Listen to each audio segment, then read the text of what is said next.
Hello mga kahagard. So, ngayon titingnan natin yung saging na hinilagay natin sa plastic. Kung hinog na nga ba siya. Wow! Ayan, hinog na siya. Ayan o. Hala, hinog na siya guys. O diba? Try nga natin kumain. Hinog na siya.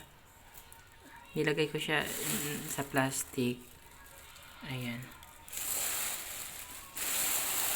Hinog na siya.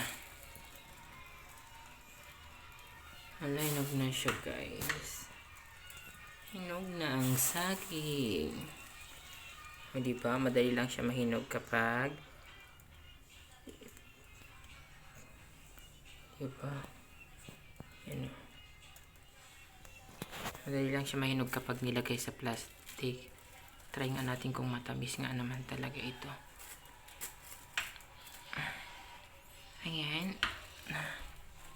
Hindi makuha. Ayan. So, try natin kung matamis nga.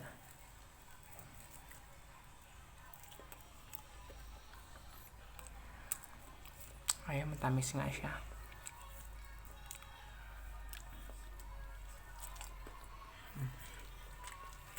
Masarap to gawing banana cake. Ha?